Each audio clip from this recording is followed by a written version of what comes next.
Heard from President Trump just moments ago where he was addressing Korea's business leaders that he's still willing to meet he's still willing to meet North Korean leader Kim Jong-un at the border today. Now, what's the ambience like at the Blue House? I mean, what are the likelihoods of that actually happening and perhaps even a trilateral get-together? At this point, to be honest, 50-50. Last night, presidential office told reporters that the two leaders had a mutual understanding that a meeting with North Korea's Kim Jong-un would be a good thing, but did not say whether it's a yes or no in terms of having a North Korean leader for a summit on the summit table today. But at the same time, there's also a possibility that President Moon may join the American counterparts at the DMZ after their summit meeting this morning. But if you roll back to yesterday's dinner meeting, President Trump told reporters that he had heard something from North Korea indicating that under-the-table discussions between North Korea and the U.S. are taking place. So with President Trump already saying moments ago that he is willing to meet with North Korean leader Kim Jong-un and that the summit is likely, we should also keep an eye on the possibility of that happening. And as for the three-way summit with North Korean leader Kim Jong-un and U.S. president, including the South Korean leader Moon Jae-in, it's still up in the air, but we're still keeping an eye on that. Now, as you recall, it all started with a tweet from President Trump yesterday when he made an invitation on Twitter calling on North Korean leader for a brief handshake. So in hours to come, we should be able to know if that's going to happen. But before then, we're just going to have to keep a close eye on that. Kanyang? Absolutely. Shin Se-min at the presidential Blue House. You will keep us updated, I'm sure. Thank you. Now, speculation is building that President Trump might meet North Korean leader Kim Jong-un during his visit to the DMZ today. We have our Kan Young-woo at the Unification Bridge, which is just on the way to the border village of Panmunjom, very, very close to the Korean border. Hyung-woo, what are you hearing about Trump's trip to the DMZ there? Kanyong, so what I got from the office of the press secretary at the White House is that President Trump is scheduled to leave the U.S. Army garrison Yongsan at 1:45 p.m. later today and head to the joint security area in the DMZ. The U.S. leader will arrive at the JSA landing zone at 2:10 in the afternoon, suggesting that Trump is likely to take a helicopter to the DMZ. Though it's not clear where exactly Trump will visit in the border area, the schedule does specifically say he's going to view North Korea. Trump could visit observation post Olet and look at the north through binoculars, which is where Ronald Reagan visited in 1983 as the first sitting U.S. president to travel to the DMZ. After that, the U.S. president is expected to meet with American and South Korean service members before leaving for the Osan Air Base to wrap up his two-day stay in South Korea. But aside from Trump's visit to the border area, there is, of course, speculation that President Moon might be joining the U.S. leader at the DMZ. So I've been here since 9 a.m. this morning, which is about 2 hours ago, and I've seen a lot of movements at the Unification Bridge, including some security vehicles crossing the bridge and going through the gate to get to the border village of Panmunjom. That's all I have for now, but we'll keep you updated throughout the day. Kanyong. All right, our Kan Young-woo from the Unification Bridge on the way to the border village of Panmunjom and the DMZ where the two Korea's borders lie. Now, President Trump just met with Korean business leaders at the Grand Hyatt in downtown Seoul.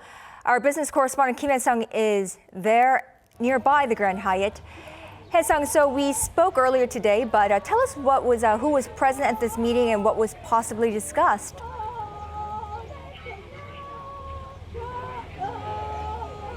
Konyang, President Trump met with top South Korean business leaders here at Grand Hyatt at 10 a.m. The meeting lasted for about 40 minutes. It's the first meeting between Trump and South Korean business leaders. And as you can see here in front of Hyatt, the roads are all blocked by police and buses as President Trump prepares to leave Hyatt and is en route to the Blue House to meet with South Korean President Moon Jae-in. As for who was present at the meeting, it includes top executives from Samsung Electronics, SK Group, Lotte, and other top Korean companies. As for what was discussed, the meeting itself was organized by AmCham, the American Chamber of Commerce in Korea, and the U.S. Embassy to South Korea, who asked data on U.S. All right, well, what you're seeing on your screen is the beast, the presidential Cadillac of President Trump. Now, looks like he is now on his way to the presidential Blue House. We expect that to take less than 15 minutes for sure, but with the roads blocked off, it might be faster than that. So we're seeing the motorcade of President Trump and his aides heading to the presidential Blue House for a bilateral summit with South Korean President Moon Jae-in. He's, of course, leaving the Grand Hyatt, having addressed the business leaders of South Korea. He, at one point, even made them stand up for an applause for investing much in the U.S. So we'll have to wait and see what these chiefs' responses are to that. So that's what we're seeing. So they will be there in just a little bit time. Now, this is President Trump's second visit to Seoul. He was last year here in November 2007. That was a state visit. This time, it's a quick stop after having attended the G20 in Japan, but it comes at a critical time as the nuclear disarmament talks between Trump and North Korean leader Kim Jong-un has been at a standstill since Mr. Trump walked out of their last summit in Hanoi back in February. South Korean President Moon Jae-in has been trying to breathe life back into the talks, hoping he could once again spur along diplomacy this weekend during Trump's visit to Seoul. Now, to help us throughout this coverage, I have here with me in the studio to my right, Dr. Bong Young-sik, Research Fellow at the Yonsei University Institute for North Korean Affairs. It's a delight to have you here with us. Good to be back. Yeah, good to see you again. And to my left, our Foreign Affairs correspondent, Lee Ji-won, and she'll be helping us throughout this coverage as well. Welcome, Ji-won. Thanks for having me. Now, I want to address this question to you, Dr. Bong. So what do you expect from, let's first start with the bilateral summit. What do we expect from the Moon-Trump summit? Of course, earlier this morning, we saw President Trump's Twitter saying that he had a wonderful time with President Moon and that they have a new trade deal, which he's much happy about. Mm-hmm. Now, what do we expect? Well, it's a very characteristic attitude of Mr. Trump as the President of the United States to set the agenda preemptively. Even if there is an absence of any concrete deals between the two governments, it has been his style to set the agenda as if the agenda had been already set in favor of the United States, and the details will be further negotiated by officials in the working levels. So we are not 100% sure whether at the banquet hosted in the Blue House by the South Korean President Moon Jae-in, there was actually a concrete agreement of a new trade deal between South Korea and the United States that U.S. President Donald Trump tweeted this morning. Of course, as one of the main topics, how to revise a trade deal between the two countries, very close economic partners, will be discussed this afternoon as a part of the agendas for the summit meeting for 2 hours. They will start at 11 a.m. Right, until 1 p.m. But that doesn't necessarily mean that there was any big concessions made by the South Korean government for the United States during the banquet hosted in the Blue House last night. So we'll have to wait and see whether that actually materializes into a concrete revision of the U.S. trade deal. Now, we're seeing on the screen, of course, last night of President Trump arriving at the Blue House for the banquet. This comes at a very critical time, like we said, and President Trump on a number of occasions has said that he's willing to meet President or North Korean leader Kim Jong-un at the DMZ today. Right. Up until this morning, just moments ago, he said he was not sure whether Kim Jong-un would show up or not. Now, what is this? Is this something beyond theatrics? Something beyond theatrics, but the first things first. We have to focus, if you are Donald Trump, then you have to first focus on maximization of theatrical effects, right? Of course, optics. You got to keep everyone, everyone not in South Korea or in the United States or in China, but everyone on the face of the globe to pay full attention to what's going to happen this afternoon, whether Mr. Kim is going to show up from the distance on the horizon to say hello back to U.S. President Donald Trump. He is a mastermind of theatrics. That's how he built himself as a popular politician, and the media grew. So this is only natural of him to enjoy the ride since his first tweet, very early morning yesterday, right?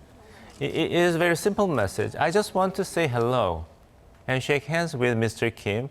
And if Mr. Kim reads this tweet, then I would like to extend my wish that, hey, let's get together for a short meeting at DMZ, because I'm going to go to DMZ anyway. The plan, which was canceled at the last moment, last time he made a state visit to South Korea due to inclement weather. Right. So he's going to demilitarize zone, that's for sure. And he's going to view the North Korean part across the DMZ. And he's going to greet US soldiers. But the highlight would be possible trilateral or even bilateral short personal meetings or meetings between US president and other two leaders. Well, he did say that even if it's just a 2-minute long handshake and meet and greet, he would like that opportunity to meet with North Korean leader Kim Jong-un. Of course, we're seeing that his motorcade heading to the presidential Blue House, where I'm sure they'll iron out the final details before heading to the DMZ. Now, the response to that tweet came rather quickly from North Korea. I mean, North Korean standards. By North Korean standard, right? Right. 5 hours. 5 hours and 15 minutes to be exact. By 최선희. Right. So what are you reading into that? Well, two things. One, we can surmise that there might have been some secret but serious communication testing the possibility of this surprise get-together between Mr. Kim Jong-un and Mr. Trump at DMZ, even prior to the physical departure of U.S. President Donald Trump. Just an idea, because of the White House official position was that there was no official plan for U.S. President to have a meeting with Chairman Kim Jong-un, right, during and after G20 summit meeting in Osaka. But the idea might have been floated around by the instruction of the U.S. president.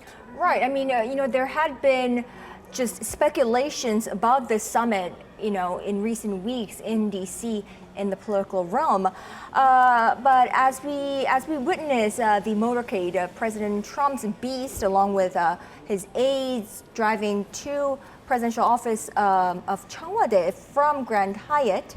Now, I want to focus on who were missing from last night's banquet, Jiwon. Now, some key officials, key North Korea envoys of President Trump were missing, Elizabeth Hooker and Stephen Biegun. And there are speculations that during that time, they might have been in contact with North Korean counterparts to arrange this meeting with North Korean leader Kim Jong-un. What are you looking into this? Yes, Kanyang, like you said, the U.S. Special Representative for North Korea, Stephen Biegun, and Allison Hooker, the Korea Director at the U.S. National Security Council, were not present at the banquet. Now, they were allegedly supposed to be at the banquet as well, but their sudden absence prompted reports to speculate that they might have visited, try to make contact with the North Koreans. Now, when asked whether he talked with North Korean officials, Biegun simply said he won't take any questions. And he also said that he's very busy, so he tried to avoid answering these questions. So we are speculating that these working level officials from Pyongyang and Washington were communicating on Saturday and possibly even today to arrange this sudden possible Trump-Kim summit at the DMZ. And a possible channel, we think, is a direct hotline between the UN command and the North Korean military. So, Dr. Bong, should we also focus on the fact that John Bolton is joining them here? I checked with the report that John Bolton was not actually invited to the banquet, but that turned out to be a false report. He was invited officially to the banquet. I agree with the report that the absence of two, North Korea hands for the Trump administration, special representative for North Korea, Mr. Stephen Biegun, and White House chief staff Right. for North Korea, Alison Hooker, during the banquet, suggests something very important. At least, we still do not know whether there will be the historical and dramatic gathering among Kim, Moon, and Trump at DMZ, but at least that shows that North Korea had shown interest with the statement issued by the first Vice Minister of Foreign Affairs, Madame Choi Sun-hee. Then there must have been a very substantial and substantive communications and negotiations about the deals that would have made the surprise meetings possible between the representatives of the Trump administration Right. and North Korean officials. Absolutely. But again, the caveat is that the substantial and long negotiations last night, the whole day yesterday, between the government officials of Trump administration and North Korean government officials, does not necessarily 100% guarantee that Kim Jong-un would show up. And President Trump actually made a point by saying that even if he doesn't show up, Kim Jong-un doesn't show up, it's not too bad. It's That's not what he too said. bad because the biggest winner here is definitely and clearly President Donald Trump. He got all the attention of the world for the past 36 hours. Absolutely. And when he's going to leave South Korea, like in 10 hours. So for the past 50 hours, he was at the center of the global attention. And he will demonstrate, he succeeded in demonstrating that U.S. President Donald Trump is the only world leader who can bring and who can sway both leaders of the two Koreas. Not just one Korean leader, but both. Right, Kim right. Jong-un and Moon Jae-in. Even Chinese President Xi Jinping cannot do both. He can only persuade or have a leverage upon one Korean leader at a time. Who is going to remember what had been discussed and agreed during the summit meeting between Chinese President Xi Jinping and North Korean leader Kim Jong-un Right. in It's actually Pyongyang? right. When did it take place? Now nobody will remember that. Right. Everybody will only remember if there will be Kim Jong-un, Moon Jae-in, Trump summit meeting at Right. DMZ.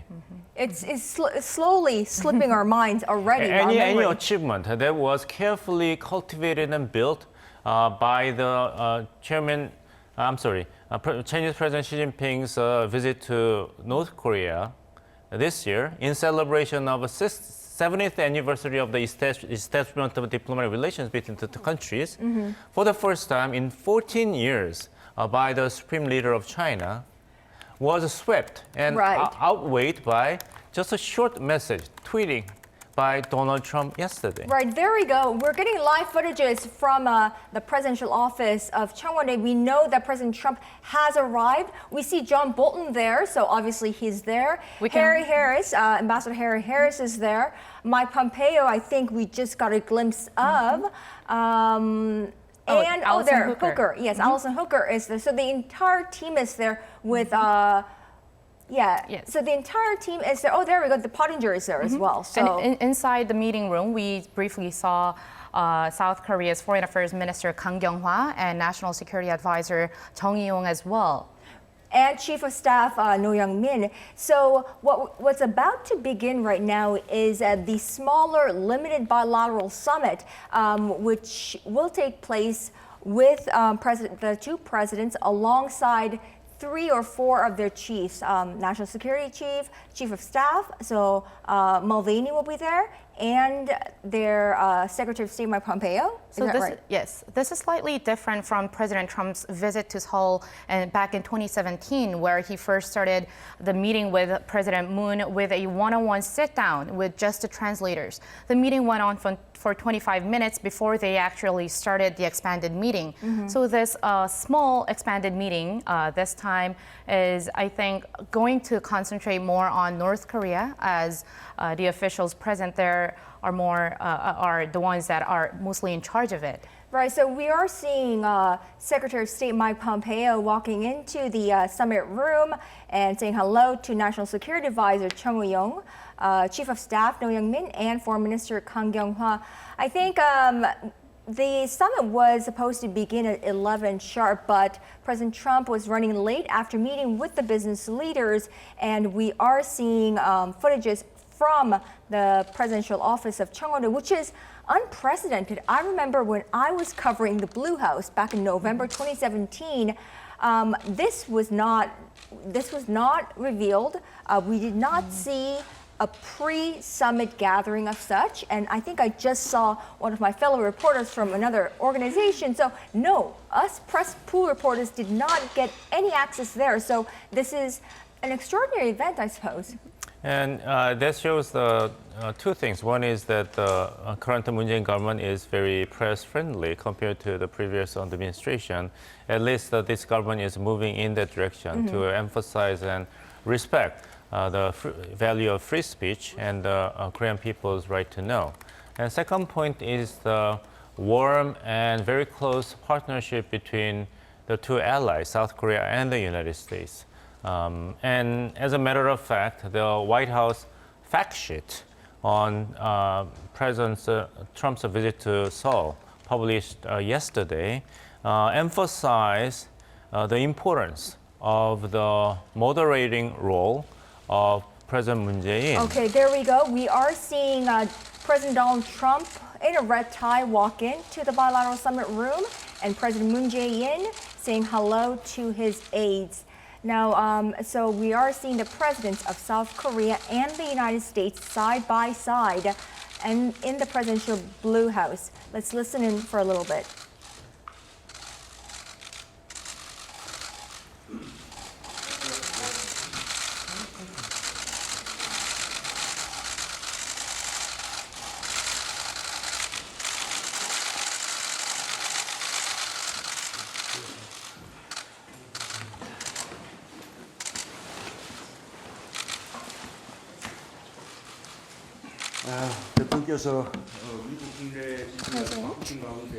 You have visited South Korea in line with the G20 summit in Japan, despite your busy schedules in America. And you have met with global leaders, including China. And you have visited right here directly to South Korea. And I appreciate for your visit. Thank you for taking the time to visit Korea again after the G20 summit, as well as your summit meetings with various other leaders, including China, in spite of a plethora of issues that demand your attention both at home and abroad. On behalf of the Korean people, I would like to extend a warm welcome to you. Yesterday, you tweeted and you announced to the international community and gave great hope to all of us. I, myself, looking at that tweet, felt that the flower of peace is blossoming here in Korea. Yesterday, through the tweet that you had sent, you actually presented a big hope to everyone, in particular, a big hope to the Korean people here. And when I was looking at that tweet, I could really feel that the flower of peace was truly blossoming on the Korean Peninsula.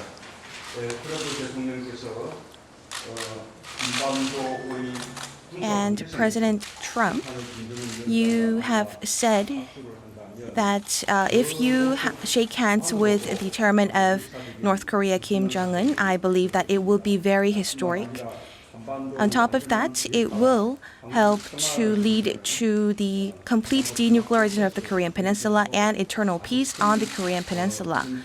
And it will be a great landmark. Mr. President, if you could meet Chairman Kim at the military demarcation line and have a handshake with him, I believe that that picture in itself would represent a historic event. And also, this would be a significant milestone in terms of the peace process on the Korean Peninsula that we are in the peace process that we are trying to achieve complete denuclearization and permanent peace. And I myself will accompany you to the DMZ, but the direct parties of the conversation is the United States and North Korea. So I hope that you could lead great conversations and dialogue with the North Korean leader. Accompanying you to the DMZ, but today the focus of the dialogue would be, of course, between you and Chairman Kim. So I do hope that you will be able to achieve great progress in the dialogue with Chairman Kim.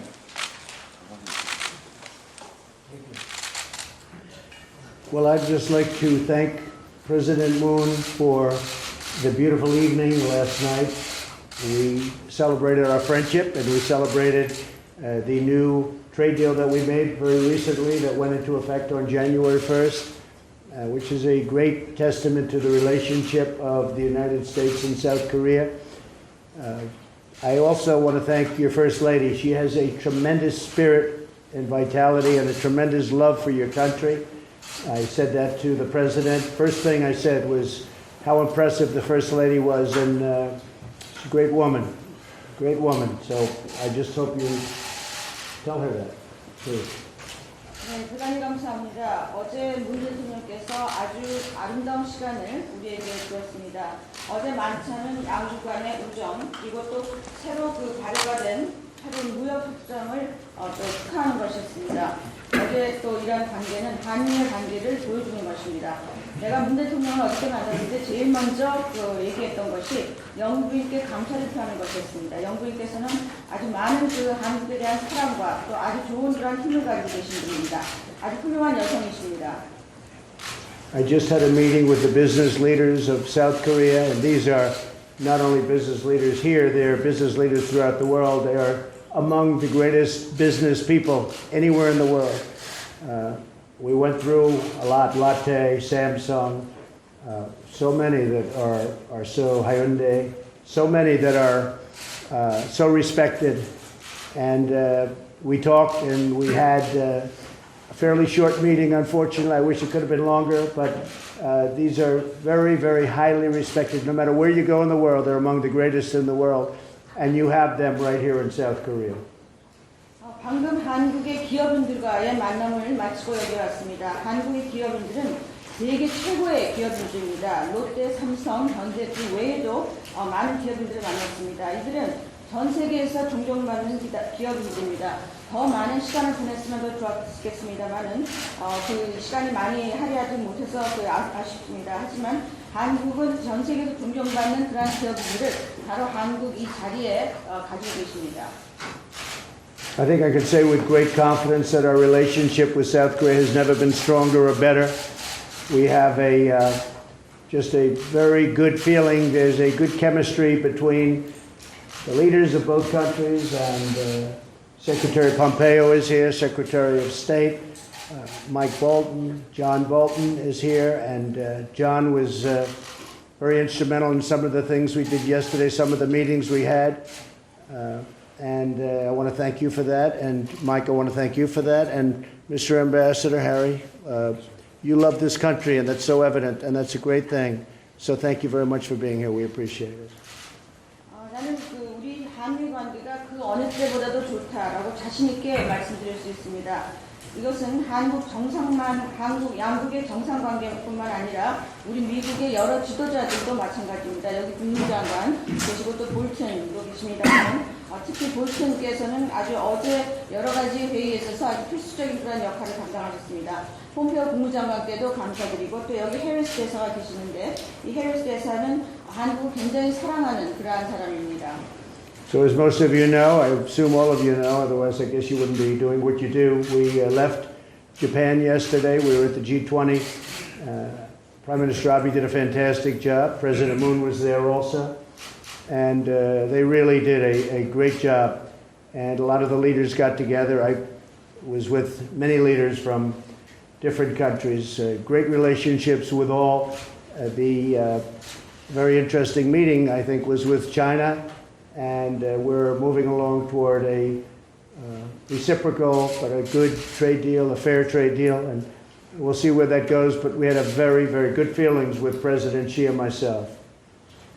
아시다시피 나는 일본에서 열렸던 G20에서 참석하고 여기 왔습니다. 아베 총리가 아주 상당히 좋은 그런 G20를 주최를 했습니다. 문 대통령께서도 거기 계셨습니다만은 거기에서 여러 세계 지도자들과 함께 만났습니다. 모든 지도자들과 아주 좋은 관계를 가지고 있고 또 상당히 흥미로운 여러 회의를 했습니다. 그 중에서 물론 중국의 시주석과의 회의도 흥미로웠습니다. 우리는 중국과 상호회적이고 또 공정한 무역 협정을 위해서 무역 관계를 위해서 일을 하고 있고 내가 보기에는 앞으로 상당히 여러 가지 긍정적인 진전이 있을 거라고 생각이 됩니다.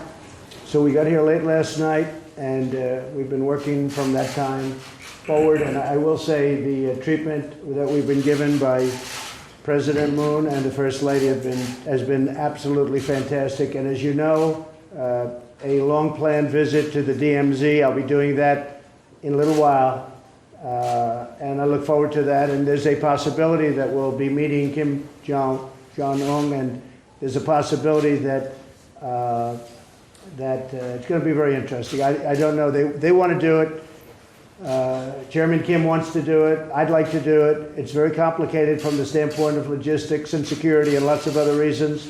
But both teams are working very hard, and South Korea is working also on trying to implement it. But I think it would be good. Kim Jong-un has been somebody that we've just gotten along with.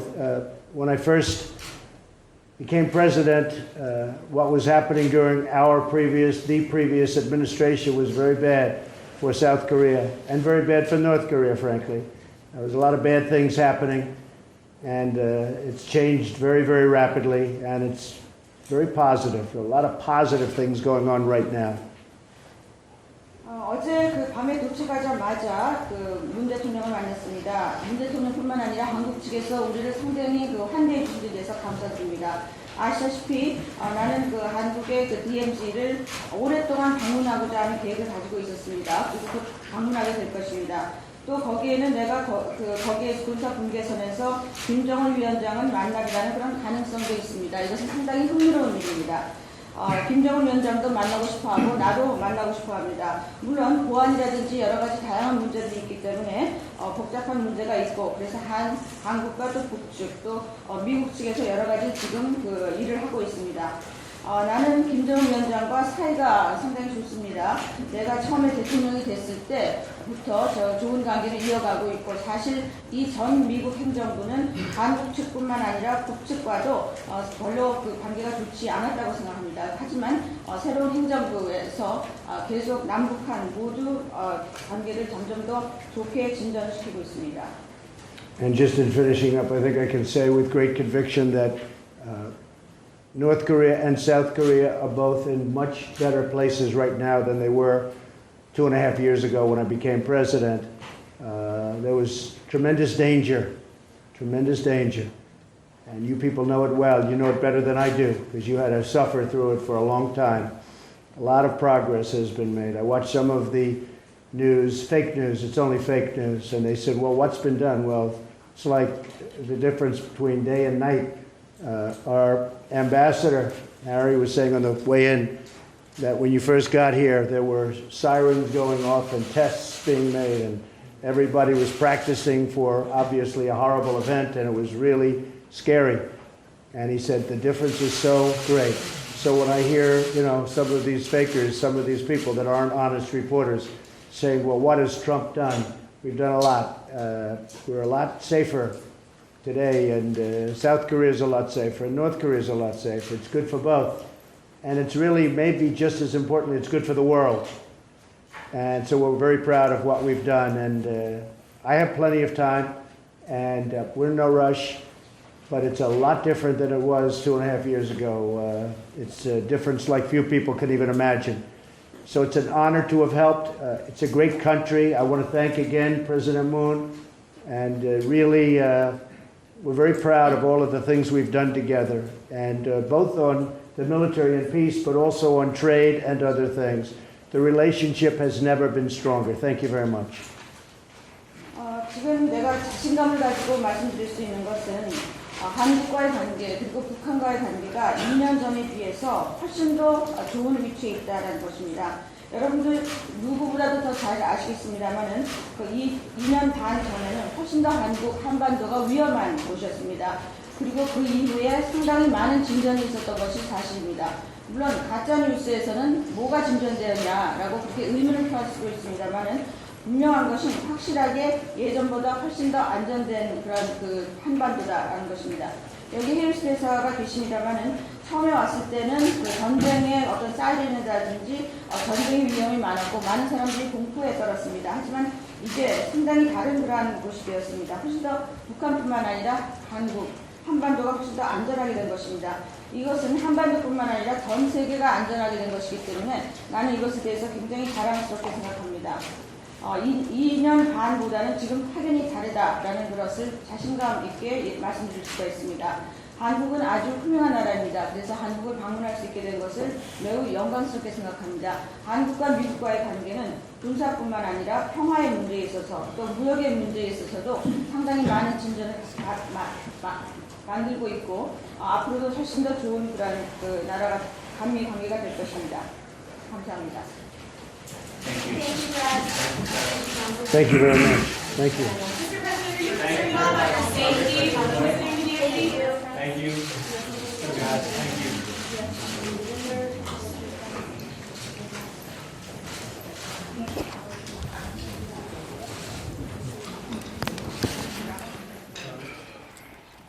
So so we just heard the opening remarks from South Korean President Moon Jae-in and U.S. President Donald Trump as they begin this limited bilateral summit between themselves and 4 of their top aides. Now, so to sum it up, South Korean President Moon Jae-in went first to address the opening remarks, and he said that he confirmed that he will be accompanying President Trump to the DMZ. So we will expect President Moon Jae-in to be there. And he also praised President Trump's tweets, saying that his tweets gave hope for peace to the entire world. And he also said that if indeed North Korean leader Kim Jong-un and U.S. President Donald Trump do meet at the DMZ, it would be another huge stepping stone to building lasting peace in the Korean Peninsula and around the world. Also, we'd like to note that President Trump, he of course began his speech by praising the South Korean businesses and conglomerates in South Korea. Of course, he just came from a meeting with them, and then he did say that his visit to the DMZ was a long time coming. He had been planning this for a very long time. He also said that he'd like to meet, again reaffirmed that he'd like to meet North Korean leader Kim Jong-un at the DMZ. But of course, there are complications in logistics, security, and other things. But he did say that South Korean counterparts have been helping out in trying to arrange that meeting to happen.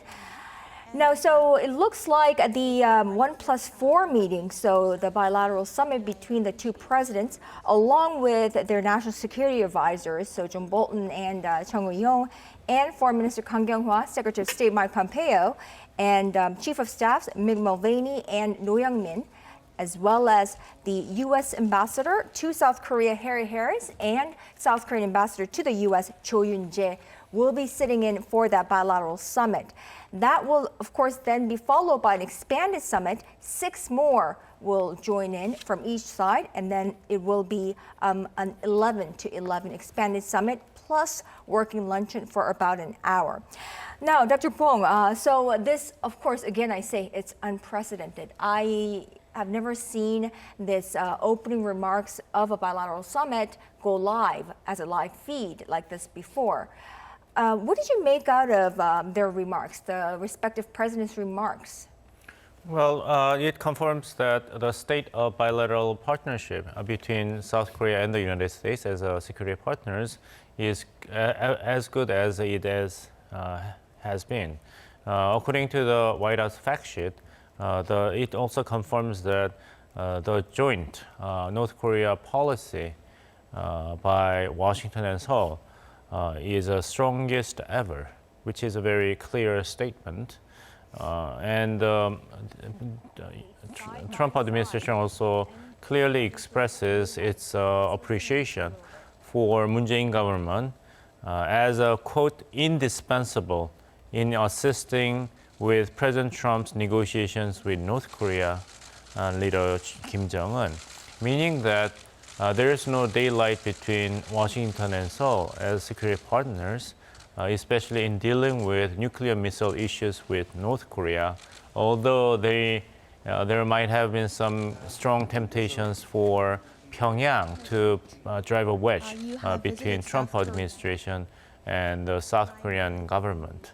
And the symbolic statement I drew from the opening remarks by both presidents is that they made it really clear that they went to DMZ together, meaning that even though North Korean leadership might make it an absolute preconditions for possible surprise meeting between U.S. President Donald Trump and Chairman Kim Jong-un of North Korea at DMZ without the presence of South Korean president, because North Korea would like to monopolize the attention and the status as the only legitimate government of the entire Korean peninsula.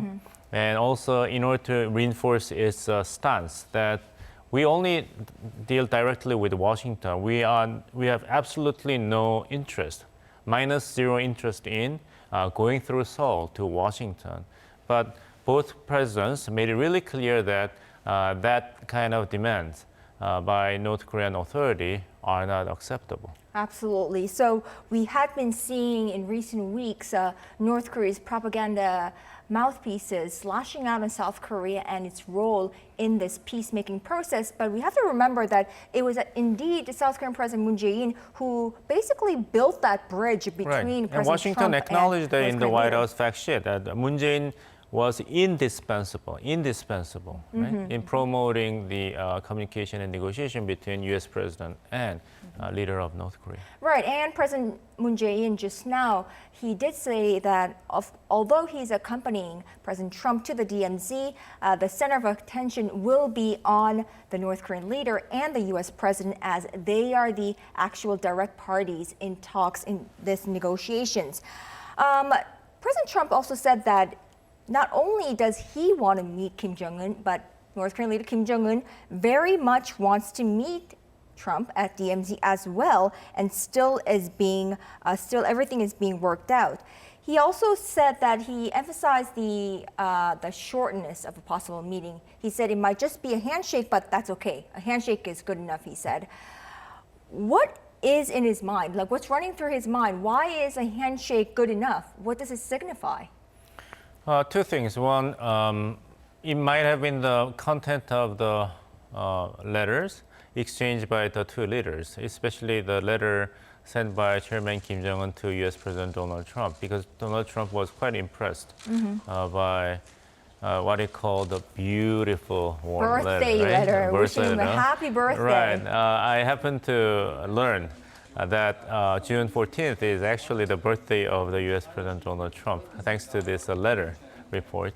Oh yeah, and he told reporters, "It is my birthday." Right. Yeah. And how good it is that somebody remembers your birthday and recognizes it with a warm, beautiful letter. Yes. So both sides made it really clear by exchanging letters, personal letters, that we can talk to each other. We can talk to each other and we can build trust, which will be extremely conducive to producing results. They will put an end to this prolonged hostility on the Korean Peninsula since the Korean War, and to realize our respective major goals. For North Korea, it is security assurance and economic prosperity. And for the United States, it's ending hostility on the Korean Peninsula and final and fully verified denuclearization on the Korean Peninsula. Well, what drew my attention is the fact that President Trump made a note of his National Security Advisor, John Bolton. Now, we did not get a glimpse of him yesterday. So, but President Trump said that he, in fact, was doing a whole lot of work. So, our just estimated guess, educated guess would be that he must have been working on something North Korea. I think he was behind the scene in negotiating the terms of possible surprise meeting between U.S. President Donald Trump and Chairman Kim Jong-un of North Korea during the time that U.S. President Donald Trump, accompanied by South Korean President Moon Jae-in, visiting the DMZ. Because John Bolton is also working with Special Representative for North Korea, Mr. Stephen Biegun, and Alison Hooker Yes. in the White House. So these three people rather absent last time during the banquet should be very indicative Right. of the speculation that there might have been some significant negotiations undertaking between Pyongyang and the U.S. government and South Korean government as well. I think there's another question of, whether this is actually possible, whether this, handshake, the one quite like the April summit between President Moon and North Korean leader Kim Jong-un at Panmunjom, whether this is possible in such a short amount of time. Because I remember back in April or last year, a whole long hours were spent building infrastructure and working out the logistics, security, and everything. And everything was choreographed to the teeth. Now, would it be possible for the two sides or three sides to make this happen in such a short amount of time? Would have been possible by Donald Trump's standards, but it may not have been possible by North Korean standard, because North Korea is a very peculiar political system based upon Juche ideology.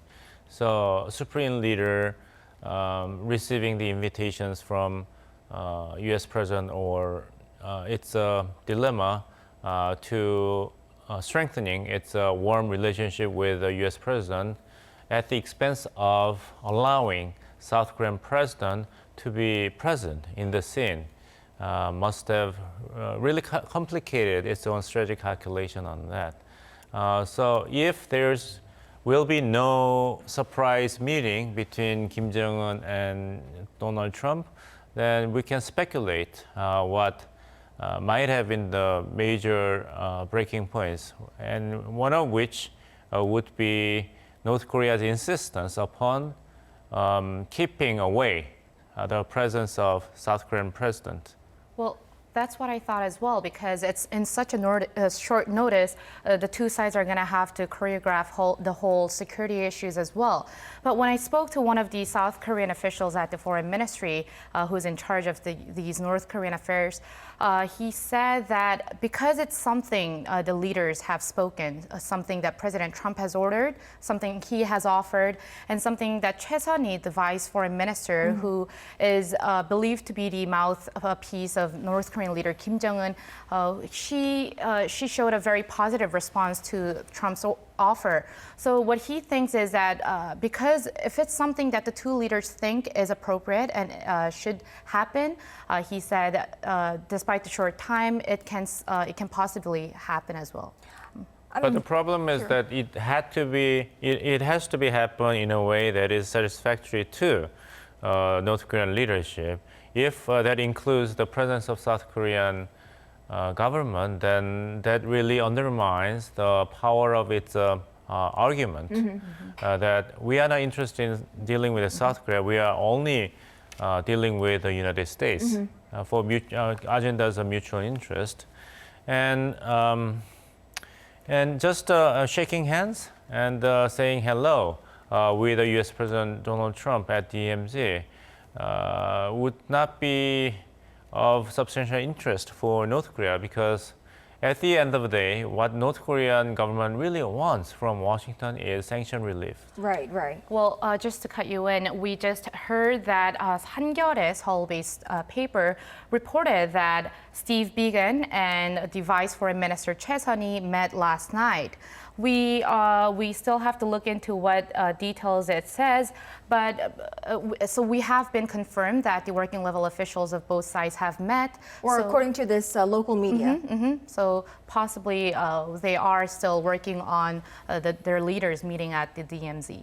Right, so just to clarify, local media has started reporting that they have confirmation that U.S. Special Representative for North Korea, Stephen Biegun, and North Korea's, of course, Vice Foreign Minister Choi Sun-hee have met for perhaps to talk about I guess that's the reason why the President Trump expressed his gratitude for helping.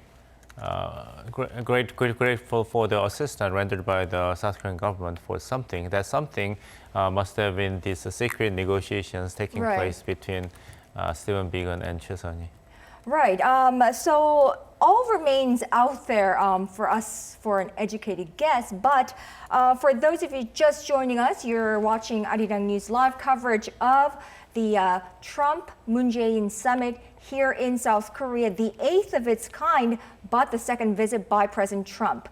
Now, so President Trump is scheduled to visit the DMZ this afternoon. In a surprise tweet Saturday, of course, to give you a recap, he said he'd be happy to meet with Kim Jong-un at the border, even if it's just a handshake and a friendly hello. Pyongyang appears to be on board with this idea. Now, to find out what this sudden development could lead to, I have live via Skype Harry J Casillas, Senior Director at the Center for National Interest in Washington, D.C. Harry, thank you so much for joining us. Hi, Jen. How are you? Now, Harry, so you and I were speaking about this for quite some time now, for a couple of days. Now, how likely at this point do you think it is for North Korean leader Kim Jong-un to be there to meet President Trump and for them to, I suppose, share a handshake? And what about President Moon? Well, I think it's a 100% certainty that Kim Jong-un is going to be there. I just think he really, at this point, it's a historic opportunity to essentially reset relations, Jen. And I think Donald Trump was very smart to tweet this out. I have a feeling that the White House was sending out feelers to North Korea, probably through the New York channel at the UN General Assembly, through those ambassadors. Maybe didn't hear anything back, or maybe just got sort of intermittent signals. So I think what President Trump did is he tried to box Kim Jong-un in with this tweet. And I think it's probably going to end up working. Now, does President Moon end up joining those conversations and having a trilateral summit? I think so, to be honest with you. I mean, even if the North Koreans are against having President Moon there, they can always edit it out of the footage in KCNA or other North Korean outlets. So I think this is going to happen. So apparently we are going to see something historic today. Perhaps President Trump even floated the idea that he could step over the demarcation line, which would make him the first U.S. president ever to step on North Korean soil. So that's probably another good optics for President Trump, perhaps. We've seen various developments since the failure of the Hanoi summit, or when President Trump walked out on that, including Kim meeting Russian President Vladimir Putin, Kim hosting Chinese President Xi Jinping in Pyongyang, and then this exchange of personal letters between Kim and Trump. Do you expect a change in Washington's FFVD stance following these developments? Is there any likelihood that they might ease sanctions for North Korea at any cost? I think there is, Jen. I think people in the administration, the NSC, and the White House staff, I think they're very slowly coming around to the idea that a compromise solution with North Korea is going to be the best solution. What I think you could see happen, I don't think you're going to see this happen today, but in the weeks and months ahead, an agreement where the White House agrees to suspend sanctions, not eliminate them, but maybe suspend them for a year. That gives the White House the opportunity to say the maximum pressure campaign is still going on. We're not eliminating the sanctions, but we're allowing the North Koreans to essentially buy some good international will. Now, the North Koreans would have to trade something substantial. It'd probably be the full 300 buildings plus at the Yongbyon nuclear facility, crown jewel of North Korea's nuclear program. And I think that's the auspices of a deal. I mean, that's essentially a bigger deal than what would have came from Hanoi. You might see things like a peace declaration in the Korean War, liaison offices. I think all that can be part of a package. But I think Washington at this point is really the only thing that's holding this up, having such a hardcore stance on sanctions. But I think if Trump says he'd suspend them, I think that's a formula that works for everyone. Now, Harry, so this surprise meeting, this handshake, photo op opportunity along the DMZ between Trump and Kim, what is in it for the U.S. and what's in it for Kim Jong-un if he does make his long way from Pyongyang to the demarcation line? I think, Jen, for both of them, I think they have the same goal. It's a reset. I think both were disappointed at the results in Hanoi. I think Kim Jong-un came to Hanoi basically having an offer in Yongbyon that he thought Donald Trump would take. I think Kim thought Donald Trump was weakened with the Michael Cohen hearings going in Washington.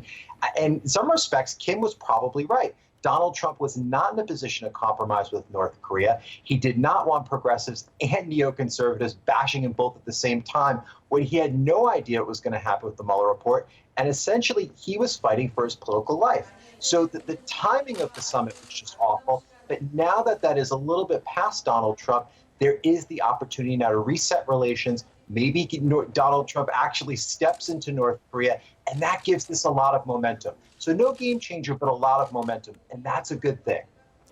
Now, Kim Jong-un reportedly told Chinese President Xi Jinping when Xi Jinping was visiting Pyongyang that North Korea's ultimate goal of denuclearization is its regime security.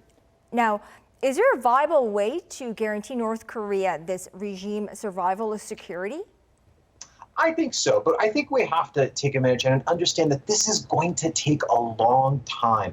North Korea's nuclear program is massive. It has thousands, maybe tens of thousands of scientists, hundreds, maybe probably thousands of buildings, massive, massive infrastructure. So I think we need to understand that the full denuclearization of North Korea could take a decade or more. So I think you're going to need to have a formula where every time North Korea takes a big step toward that, they get something big in return. I think that's how you build trust with the North Koreans. That's how you reset this relationship. And you have to dig in for the long haul. This is something that's going to outlast the Trump administration. So this is something that's going to take a long time. And I think if you're willing to make that time investment, I think the North Koreans will also be willing to make that time investment. And they will feel secure that they can finally give up their nuclear weapons. But it is going to take a long time. And we need to understand that. Absolutely. Well, Harry, we're going to have a lot more to talk about with you as soon as this meeting this afternoon is over, perhaps tomorrow morning Korea time. But Harry Casillas, thank you so much for your insights as usual. Harry Casillas is a director at the Center for the National Interest. Many thanks, as always. Thanks. Now, U.S. President Donald Trump has revealed that North Korea and the U.S. are discussing a meeting at the DMZ. Now, of course, local media just reported in Seoul that Stephen Biegun and Choi Sun-hee did meet yesterday. Now, in his Twitter, he said it would also be okay even if the meeting with the North Korean leader is just for a handshake and a 2-minute long hello. Our Park Hee-jun looks into this. U.S. President Donald Trump has suggested that his proposal on Twitter of a meeting with North Korean leader Kim Jong-un just might happen, raising hopes of a third summit, this time at the demilitarized zone. Have you heard anything from North Korea today? Thank you. We have, yes. It's going to be very interesting. After the G20 summit in Osaka, President Trump flew straight to Seoul for his summit with President Moon, which started with a dinner banquet on Saturday at the Blue House. Hours earlier, Trump had tweeted that he wouldn't mind a handshake and a hello with the North Korean leader at the border separating the two Koreas. President Moon said a meeting like that would be great, but either way, the proposal itself has great significance. 트윗 하나로 전 세계를 지연들었습니다. 트윗의 내용대로 성사가 된다면 그야말로 역사적인 사건이 될 것이고 또 성사되지 않는다 하더라도 트럼프 대통령께서 김정은 위원장에게 굉장한 성의를 보인 것이기 때문에 그 자체로서 이미 큰 성과를 거뒀다고 생각합니다. The Blue House says there's been no final decision yet, but if it happens, it would be a good chance for a positive turn in the nuclear negotiations. And according to a senior official, the top office is open to the possibility of both a bilateral meeting between North Korea and the U.S. and a trilateral one, including South Korea. He said it will be confirmed before Trump leaves for his trip to the DMZ. If North Korea says yes to a meeting, it will be the first since the one 4 months ago in Hanoi, where they failed to reach an agreement on the North denuclearization. Park Hee-jun, Arirang News. So all eyes are on the possible meeting between the leaders of North Korea and the U.S. after President Trump said that he wants to meet Chairman Kim Jong-un at the DMZ. Although Trump did tell reporters that the offer was spontaneous, U.S. news outlets are suggesting that it was planned well in advance. Ko Eun-hee reports. When asked about his offer to meet Kim at the inter-Korean border on Saturday, President Trump said, quote, "I just thought of it this morning." However, according to American political newspaper The Hill, it seems like the suggestion was planned from at least a week ago. In an exclusive interview with The Hill on Monday, Trump said the DMZ would be one of the places he will be visiting. And when asked if he would meet the North Korean leader if Kim offered to do so, Trump said he might. The news outlet reported that it postponed publishing the news because of the request from the White House, which mentioned security issues in publicizing the plan in advance. Although The Hill's question included the presumption of Kim Jong-un offering to meet Trump at the DMZ, this signals that the U.S. president has been picturing the surprise occasion even before he left for the G20 summit in Osaka. This is different from President Trump's answer to reporters right before departing for the summit in Japan, saying that he'll be meeting with a lot of other people but not Chairman Kim Jong-un, although he may be speaking to Kim in a different form. Analysts say President Trump tried to maximize the dramatic effect of the event by taking the form of an impromptu proposal in public, while preparing for the meetup in advance under tight security. And U.S. Special Representative for North Korea Stephen Biegun's arrival in Seoul on Thursday adds weight to the speculation that the meeting was planned ahead of time. The Washington Post also reported on Saturday that the rumors that the White House was trying to organize a potential meeting had circulated for days in Washington and Seoul. If the leaders do meet on Sunday, it will be their third meeting. And some are expecting that the first trilateral meeting of the leaders of the two Koreas and the U.S. might happen as well. 고르니, Arirang News. Meanwhile, in a tweet this morning, President Trump said his meeting last night with President Moon did go very well and that they toasted the new trade deal. The media have suggested that by the new trade deal, President Trump means the revised South Korea-U.S. FTA that took effect in January. He also said that in his tweet that his trip to the DMZ was planned a long time ago and that he plans to speak to U.S. troops this afternoon. So President Trump's and President Moon's planned visit to the DMZ today will make him the fifth U.S. leader to do so. Our Kan Young-woo takes us through the history of American presidents visiting the DMZ and the significance of their trips. In November 1983, Ronald Reagan made a trip to observation post Olet just south of the military demarcation line separating the two Koreas. He looked at the north through binoculars, becoming the first sitting U.S. president to travel to the DMZ. In a speech to American troops at Camp Liberty Bell, Reagan said, "They stand between the free world and the armed forces of a system that is hostile to everything Americans believe in, calling them the front lines of freedom." Bill Clinton's trip to the DMZ in July 1993 came when tensions were high between Pyongyang and Washington, with North Korea leaving the Nuclear Non-Proliferation Treaty 4 months earlier. Clinton even visited the Bridge of No Return that crosses the military demarcation line in the Joint Security Area. His warning message to Pyongyang was loud and clear. If North Korea develops nuclear weapons, the regime will be erased from the earth. 9 years later, George W. Bush visited the DMZ in February 2002, a month after he named the North as a part of an axis of evil during his State of the Union address. But Bush toned down his words after his visit to the DMZ. At a joint press conference with South Korea's then-President Kim Dae-jung, Bush said he was deeply concerned about a country that is not transparent, allows its people to starve, and develops weapons of mass destruction. He added that both Seoul and Washington have no intention of attacking Pyongyang. When Barack Obama paid a visit to the DMZ in March 2012, he told U.S. troops that the contrast between South and North Korea could not be starker, saying that the differences in prosperity and freedom between the two Koreas were striking. Also referring to Pyongyang's announcement of its intention to conduct a missile launch after it had agreed to suspend long-range missile launches in exchange for food aid from Washington, Obama warned that North Korea will achieve nothing by threats or provocations, and the missile launch would make it even more isolated than it already is. Kan Young-woo, Arirang News. Now, it's been about half an hour or so since the limited bilateral summit between President Moon and President Trump has begun, and we're still waiting for them to move on to their expanded summit and the working luncheon, where we will again get live feed from the presidential office of Blue House to listen in on their opening remarks, just as we did at the opening of the one-on-one. We're also getting reports that the North Korean side of the demarcation line has just been closed off to tourists, so that could mean something. And we are also getting news that Ivanka Trump said that Korean Peninsula would enjoy a golden era if Kim Jong-un closes a deal with her father to relinquish his nukes.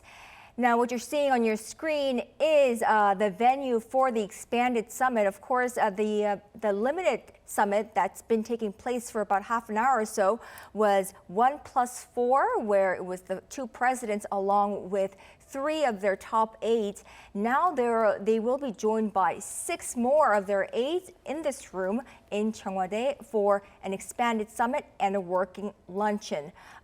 We are seeing reporters actually walking in to cover this event. So we think we might be getting this the live feed from there in just a little bit. So just to mention some of the participants who will be attending this expanded meeting as well. On the South Korean side, it'll be the Special Representative for Korean Peninsula Peace and Security Affairs, Lee Do-hoon, who has been at the forefront of South Korea's negotiation with related to North Korea with the U.S. And so however, his partner, Stephen Biegun, U.S. Special Representative for North Korea, will also be joining President Trump at this expanded meeting. And some economic ministers and officials will be joining this meeting as well, including Hong Nam-gi, Minister of Economy and Finance, Kim Sang-jo, Senior Presidential Secretary for Policy, as well as the Steve Mnuchin, U.S. Treasury Secretary, and Ivanka Trump, White House Advisor, Jared Kushner, White House Senior Advisor as well. Right, so we will be seeing them seated here in this venue for an expanded summit. We are running a little bit behind by about, I think, 15 minutes or so because President Trump was running late from Grand Hyatt, where he left off the business leaders meeting and came to the presidential Blue House. We're also expecting some kind of, I suppose, a deal to be made in this venue here for Presidents Trump and Moon to go to DMZ and perhaps meet with North Korean leader Kim Jong-un. So Dr. Bong, our EG1 just told us that the local media has been reporting on the encounter between Choi Sun-hee of North Korea and Stephen Biegun on this side last night. What does that tell you? Does that increase the likelihood of a meeting between President Trump and Kim Jong-un? Regardless of its impact on likelihood of the dramatic meeting, it was very important that North Korea and the United States engage in direct negotiations to decide the terms of possible meeting between two top leaders in assistance by the Moon Jae-in government of South Korea. So that signifies that there is no worrisome fissure or gap between South Korea and the United States in dealing with nuclear North Korea, which has been raised by many critics of the Moon Jae-in government, that maybe Washington has been swayed away from its traditional security partner, which is South Korea, and closer to North Korea for the sake of getting a tangible result as soon as possible on the front of denuclearization on the Korean Peninsula. But the very fact that South Korea played an important role in mediating the dialogue and negotiations between Choi Sun-hee and Stephen Biegun, and the fact that United States seems to insist that presence of South Korean government could not be compromised in any case. That's a very positive sign for the endurance and the strength of the security partnership between Washington and South Korea. I was really intrigued by one of the remarks made by South Korean President Moon Jae-in in the opening session of the summit meeting with the reporters that he mentioned that I will accompany U.S. President Donald Trump to DMZ, but the protagonist of the conversation would be United States and North Korea. That means that North Korea has to accept this term that South Korean government will be president. South Korean government cannot be ordered to step aside for bilateral meeting between the two top leaders of North Korea and the United States, as long as there's a big events related to the future of the Korean Peninsula taking place on the sovereign territory of the Republic of Korea, that's South Korea. Right.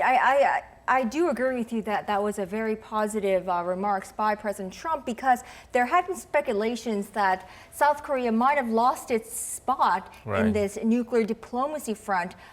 When no longer a booster or a mediator. Right. But President Trump and President Moon together made it absolutely crystal clear that South Korean President Moon Jae-in cannot be absent from this entire equation.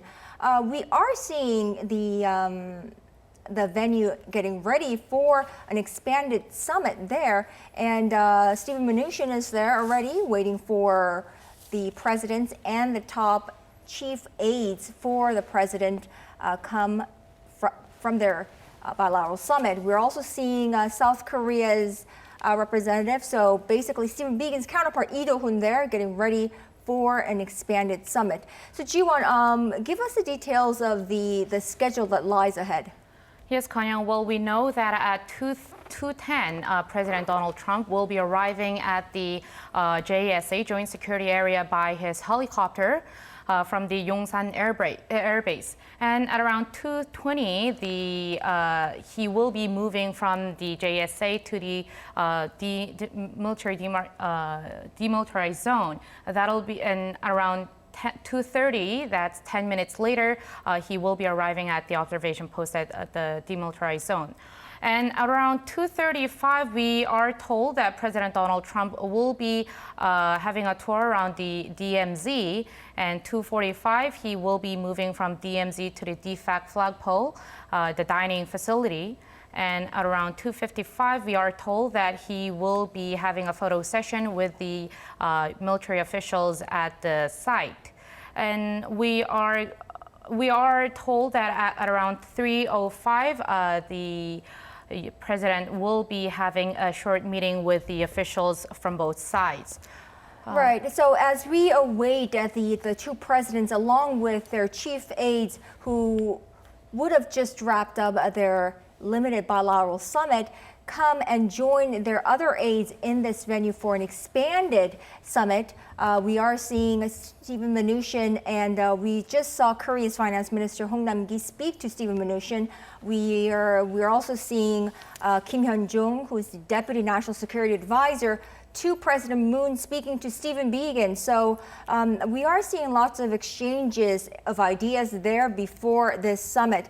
We are also getting reports that China has announced that they are in full support of this possible summit meeting between North Korea and the U.S. And we're also getting reports that there might have been a possibility that Trump's personal message or letter could have arrived to Kim Jong-un during Chinese President Xi Jinping's visit to Pyongyang. And I think, Dr. Bong, you raised an interesting point earlier on when the two leaders were speaking for their opening remarks. They highlighted the importance of this, although short, meeting between Kim Jong-un and Trump and perhaps Moon Jae-in. And you raised an interesting point there that would hint that it hasn't been made yet.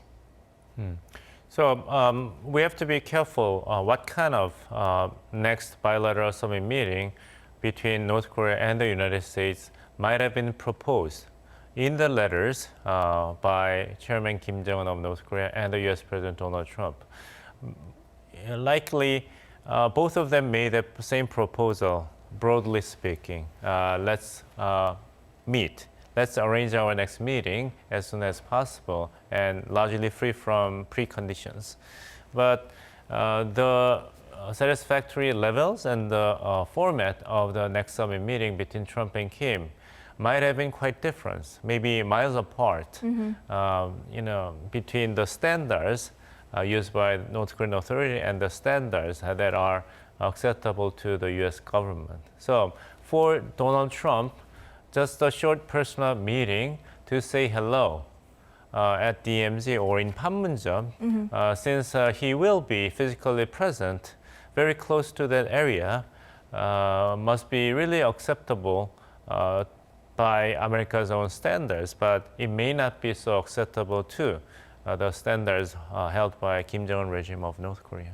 I suppose the bigger issue here, the bigger question is, how will this series of incidents that's been happening for the last 24 hours and the hours to come, how will it change the nuclear diplomacy equation in this part of the world? North Korea will enhance and continue its core message that it is up to the United States to come up with new approach, new thinking before the end of this year. And North Korea has no reason to budget from its original demand. So that could be used as an excuse if Chairman Kim Jong-un fails to show up at the DMZ today.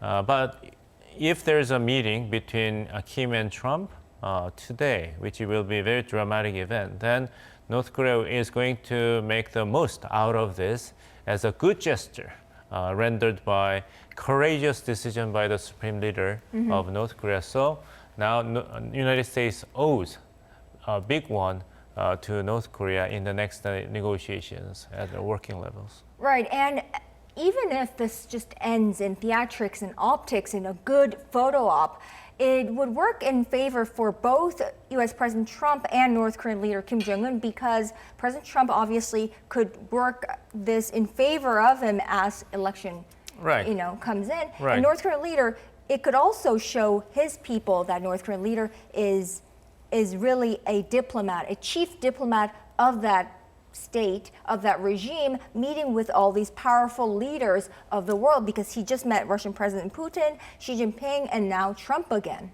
Right, but at the same time, North Korean leadership may be very wary of the possibility that these are only nice scenes. Nice scenes. Having another nice picture does not help North Korea's desperate situation to get out of the pressure of economic sanctions. Yes, to add on to what Mr. Bong said, the denuclearization talks have been at a standstill since the Hanoi summit in February. And the core issue was that North Korea was only willing to give up a part of Yongbyon nuclear facility in exchange for a lifting of the sanctions on people's livelihoods, which were basically the whole thing that was pressuring North Korea's economy.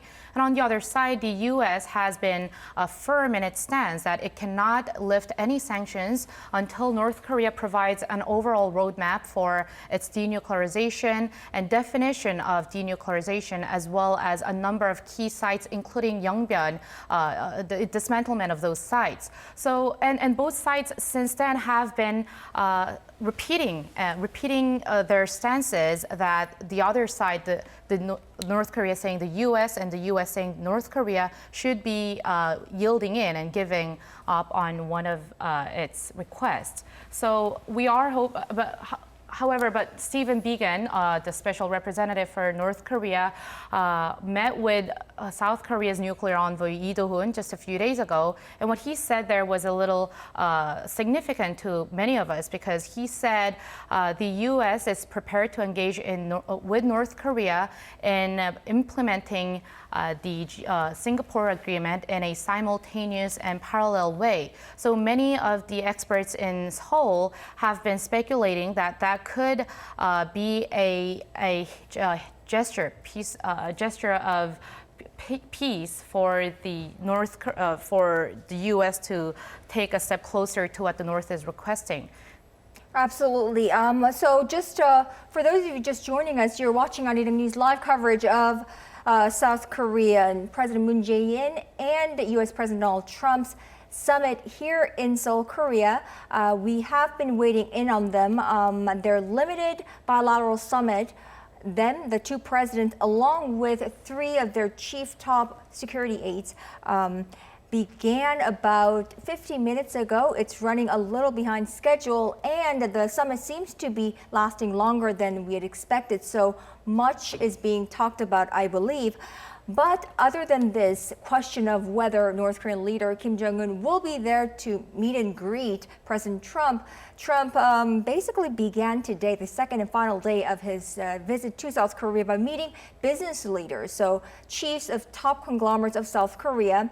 He even had some of them stand up, some of those who made large investments in the U.S. So that is what he's been doing. And Dr. Bong? Right. Even without the surprise meeting with Kim Jong-un realized or not, Trump has tremendous gains during his visit for 2 days to Seoul. One, it really shows up the stature of the Moon Jae-in government as a booster, and it showed a great respect for Moon Jae-in government as an ally, because realization of such a meeting, trilateral summit meeting involving North Korean leader in South Korea, has been long-standing dream for progressive leadership in South Korea. So President Trump rendering very clear and definitive support for possible realization of that dramatic event by tweeting the message yesterday. Must be really welcomed by the Moon Jae-in government. Absolutely. And expressing his wish to have a personal meeting with Chairman Kim Jong-un is also clear confirmation that he has personal trust. He has personal trust in Chairman Kim Jong-un as a major source of potential reconciliation and peaceful denuclearization on the Korean Peninsula. So President Trump already made tremendous gains by proposing this surprise meeting with Chairman Kim Jong-un. You know, it's really amazing what one person can do to this entire dynamics of this world in a matter of 36 hours time. That's what President Trump is doing, actually. And in a matter of just one tweet or message. Right, one tweet. That's all it takes. We've been getting various reports and speculations from neighboring countries. China said that they supported this possible summit between North Korean leader Kim Jong-un and U.S. President Trump.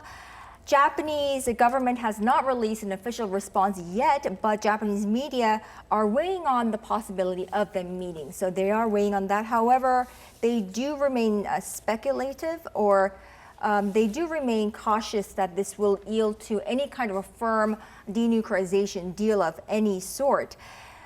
There are also interesting speculations out of the U.S. media as well that if President Trump does step over the demarcation line and actually becomes the first sitting U.S. president to set foot on North Korean soil, perhaps it would be Kim Jong-un's turn to visit the U.S. in 2020, just in time. Right. So there are various speculations floating around. That's how much importance and interest this actual event is gathering. We're still waiting on their bilateral summit. And just to give you a note, we are waiting because there will be open remarks between the two leaders that will be made live to you, and we will be bringing you a live coverage of that, and that is why we're waiting for the expanded summit to happen. Now, Jiwon, do you want to give us a recap of how it is that led to this very day, that led to this kind of a position in terms of denuclearization efforts between U.S. and North Korea? So starting with President Trump's tweet yesterday? Sorry, from Hanoi. Oh, okay. So back in February, at the end of February, in Hanoi, Vietnam, President Donald Trump and North Korean leader Kim Jong-un held their second historic summit. Now, Kim Jong-un traveled for around 70 hours from North Korea all the way to Vietnam via train, and President Donald Trump flew in from Washington as well. And many of us thought that they were going to reach a historic deal that has more details on the denuclearization negotiation between the two sides. But instead, the Hanoi summit fell out without a deal, as the two sides could not agree on the lifting of sanctions and how much denuclearization process the North Korea is going to take. Now, we are getting live feeds from the venue of the expanded summit. We have been seeing South Korea's Hong Nam-gi, finance minister, and Stephen Mnuchin here.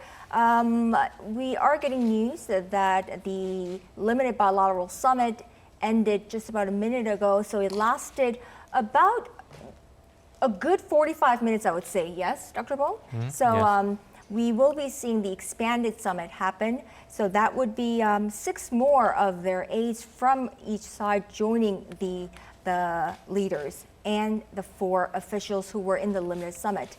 So we are seeing there South Korean ambassador to the U.S., Jaein Jae, Foreign Minister Kang Kyung-hwa, Jared Kushner on the other side, and Stephen Mnuchin on this side, as well as other key leaders. Ivanka Trump, of course, is joining this meeting. Ivanka Trump earlier predicted that North Korea would be faced with a golden era if Kim Jong-un decides to make a deal with her father and relinquish nuclear armament. So John Bolton there as well. So we expect to be seeing the presidents walk in, as John Bolton was part of the limited bilateral summit, and we're seeing him there. So just by seeing at the officials who are participating at this meeting, we can tell that the summit is going to focus on the bilateral economy and North Korean issues as well. Right, so because we are seeing economic officials joining them in their expanded summit, of course, President Trump began his day by meeting business leaders of Korea's top conglomerates and urged them to invest more in the United States. That's on top of the $3.1 billion investment Lotte made. And for that, Lotte chief Shin Dong-bin got an invite to the White House and got face-to-face time. So he was the first South Korean conglomerate leader to meet with U.S. President Donald Trump. And he was singled out during the press conference, right, yes. by President Trump. Yes, President Trump had him walk up to the podium, and he gave him a good tap on the shoulder. Right, so we're still waiting for the expanded bilateral summit, where we suppose we will get a glimpse of what was discussed in the limited bilateral summit, I suppose, this time when they speak on live television. It'll be a rather difficult meeting for the Moon Jae-in government, judging from how the negotiations and meetings between Abe administration of Japan and Trump administration went during the Osaka G20 summit meeting. I mean, Abe administration was the host country of G20 summit meeting, but regardless of that, President Trump said that the bilateral security alliance between United States and Japan only favors Japan. Right. Right. The security treaty must be changed, and I deliver the message to our Japanese friends. So that's a very strong statement to Japan's government. And because of the opposition by the United States at G20 summit meeting, the joint statement of the G20 summit meeting in Osaka failed to include any clause related to anti-free trade. Right. So if that type of attitudes continue or bring over in this bilateral meeting between Moon Jae-in government of South Korea and the Trump administration of the United States, then U.S. Will not waste any time to go after redressing the trade imbalance in favor of South Korea, and will increase its demand for more direct investment by South Korean individuals and corporations to the United States. But President Trump did mention in his earlier address with business leaders that trade deficit on the U.S. part has been on a downside, the volume of trade deficit. And these positive trends should be continued. Yes, that was his message. And we did see that. And of course, the anti-protectionism clause was deleted out of the G20 communique in Osaka because of one man's opposition to that, President Donald Trump. So we'll have to wait and see how that will play out. There we go. We are seeing President Donald Trump walk into the expanded summit, as well as South Korean President Moon Jae-in and their chiefs of staffs. They are just coming out of a 45-minute long limited bilateral summit just to follow up with this expanded summit, which we expect to last about 50 minutes or so with a working luncheon.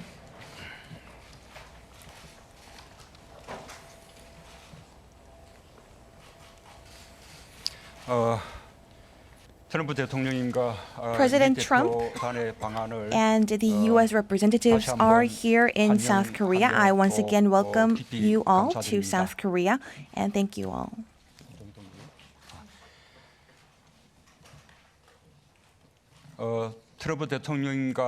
President Trump and I, ever since we were inaugurated as presidents, the alliance between the two countries have been intensified. We have made great progress in terms of security and also in terms of economic cooperation. The trade volume has been exchanged and we have made municipal trade deals, and there were great achievements made between the two countries, as well as cooperation in other areas, including personnel exchange and culture exchanges are also being intensified. As President Trump has elaborated, the alliance between the two countries are being developed into a very strong one, and the eternal peace on the Korean Peninsula which is being put in forth by the two countries, is being carried out. And if this succeeds, the alliance between ROK and the U.S. will indeed become a very strong one.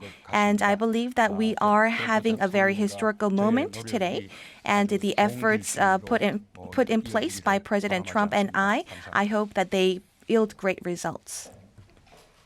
Well, thank you very much, Mr. President. And I will say that we had a great meeting just now, and we're talking about some economic balance and a lot of other things. And I think that it'll work out extremely well. I've been told that Kim Jong-un would like to meet, and that it looks like they're in final stages of working out just a very quick meeting, because I'll be at the DMZ anyway, the border. I'll be at the DMZ.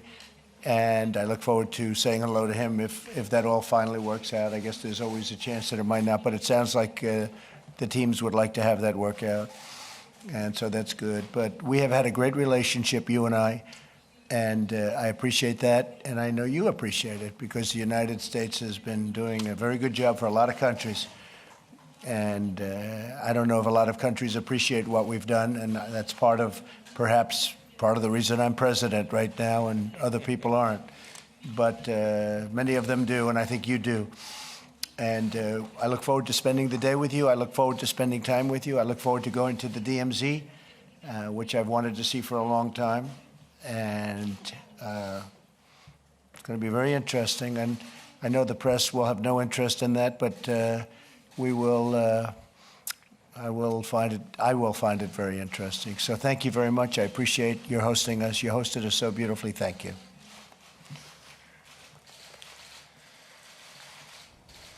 Thank you all very much. So there we go. The two presidents' remarks coming out of their limited bilateral summit, which I'm sure was more intimate than this expanded one. And that was a good 45 minutes. That to be followed by an expanded summit that should last about 50 minutes or so. And we will be bringing you a live coverage of the joint press conference that the two presidents will be holding after their working luncheon. So we were expecting 1 p.m., but it looks like things are being delayed, and we might be bringing you later than that.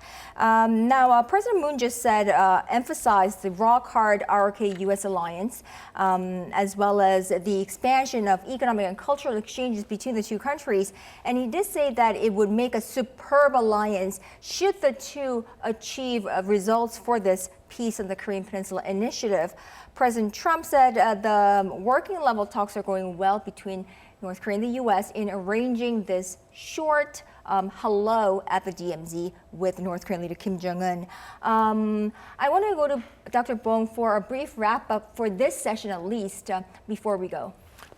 This is 12:26 in Korea time, and Trump just confirmed that initially the arrangement of the meeting at DMZ with Chairman Kim Jong-un did not go well for whatever reasons unbeknownst to us. But I guess there might have been a last-minute call from Pyongyang to revive the negotiations. So now there's a renewed possibility for the surprise dramatic in a meeting between Trump and Kim has increased. Right, a good photo op opportunity as well as a starter in their renewed bilateral talks between the two countries on denuclearization. And Chi-won, thank you so much for helping us through this session. You will again be here at the joint press conference, which will happen. We're roughly thinking about 40 minutes time. And Dr. Bong as well, thank you so much for your insights. As always, I always enjoy having you in my studio, but you will be again joining us for the joint presser. And that does it for this very long broadcast. For now, that was a Arirang News live coverage of the South Korea-U.S. summit taking place at the presidential Blue House, and we will be back with a live coverage of the joint presser before the two presidents head to the DMZ. Thank you so much. Until then, bye-bye.